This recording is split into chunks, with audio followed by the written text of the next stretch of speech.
then. So what we're going to do is learn how you can connect your Activecampaign or Mailerlite, etc. with Elementor and how you would connect a form up with this at the same time. So let's say you've got Elementor now installed. If you haven't, we have videos showing you how to do that. And on the left-hand side, you'll see Elementor here now in your WordPress dashboard. And you just want to go to Settings here. And in here, we have this little bit called Integrations. Now, this is where we actually want to put in the details that we need in regards to our email marketing. So as you scroll down here, you can see different things in here. You can see we've got MailChimp, Drip, Activecampaign, GetResponse, ConvertKit, and Mailerlite. So what will happen is you would put in an API key to be able to integrate in here, okay? So I've already done Mailerlite here, but it's as simple as when you click on this here, it will open up another link and it'll tell you where to get like a little help guide on how to get the API key. But I will do Activecampaign live with you just so that you can see what's happening in regards to basically how you do that. So in here, hang on, let me get my Activecampaign up. So when you're in your Activecampaign, so this is just an example of the API bit. If you go into settings and then developer, you can see this bit here.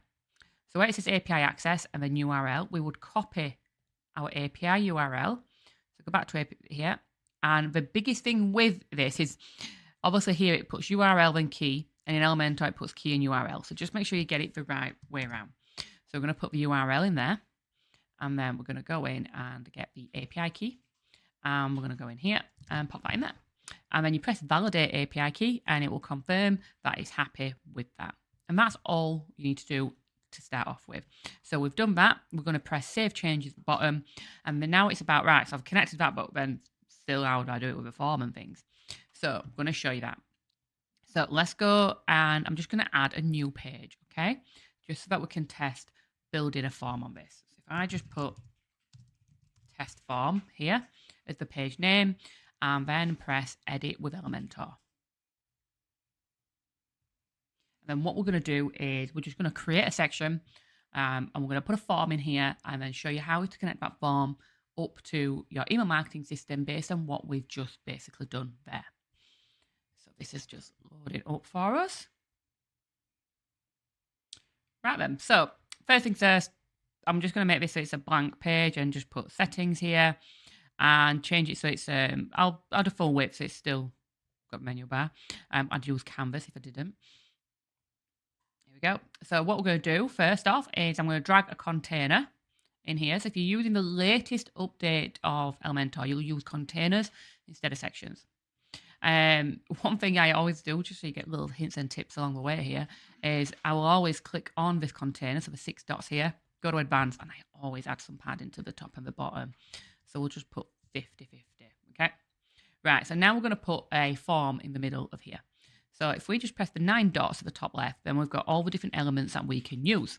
So if we just search for form at the top, you can see here you've got a search form or form that we could use. We're just going to use the standard form. So I'm going to drag this over here, and there we go, we've got a form. So obviously we can design this up and things like that, which I will do just a quick few things just to show you some advice on them. So where it says message, that's if you want like a multi-line text area, which I don't. For this purpose, it may be I just want their name and their email address. So I'm just going to cross that off. I'm also going to tick this hide labels because I don't want the labels. I'm going to change the input size to medium or large usually. We'll just put large. And then where it says name, I'm going to click on it. And I'm going to change it to say first name in both the label and the placeholder, just so that people know, and make it required so that people have to give me it. And I like to always add address on the end of email address. There we go. So happy with that. That's my form field. So if I scroll down, I can see buttons. So I'm just going to change my button so that it actually says, instead of send, it just says, we'll put download free guide. Let's just presume this was to get a free guide or something like that. I'm also going to change the button size to large just to match the fields. And yeah, I mean, obviously you could go into style and then style it up, but we're not going to do any of that on this video. We're just going to obviously see how we get this form connected up. So the next thing is where it says actions after submit. So the minute it's saying it's going to collect submissions. So collect submissions basically means if you go to Elementor and under submissions, anybody who submits this form, their details will be there. The email bit, that basically means it will send somebody an email to let them know that the form's been completed. I actually don't want that, so I'm going to press cross. Now, what I do want is if I press this plus here, you can see all the different options that we've got. And you can see here Activecampaign, Mailerlite, etc. are listed. So if I press Activecampaign, what happens now is here Activecampaigns become an option. If I selected Mailerlite, the Mailerlites become an option. So basically it just gives you the option there. So then if we click into Activecampaign, you can see here it's obviously going to connect to whatever we've put into integrations. So because in the integration settings, we've already put the API key, it's going to pull through all our lists that we've got. So I can say I want these to go on my master contact list, for instance, and then you have to do your field mapping. So where it says email, if I press the drop down, email address. So that is basically saying the email field in Activecampaign, put the email address from the form. So where it says first name, so the first name in Activecampaign, put the first name from the form.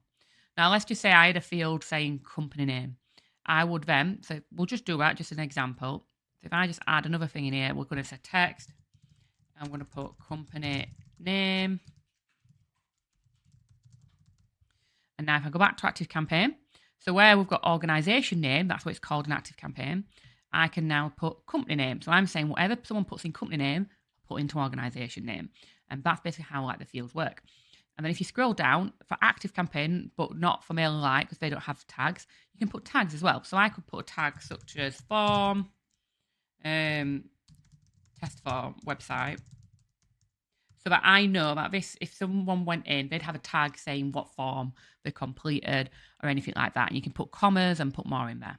And that's basically what you would do. And you'd do the exact same for Mailerlite, where it'd come up and instead of a list, it'd be a group that you'd select and then you'd do the field mapping. Now, if for some reason it's not pulling through your details, or let's just say you didn't fill out the integration step at the beginning and you skipped that bit, you can always press custom here and re-put in the URL and re-put in the key. So if I put the URL in again and the key again, you can make it specific for that actual form. Maybe you've got two Activecampaign accounts for some reason. And then you can see it pulls it through.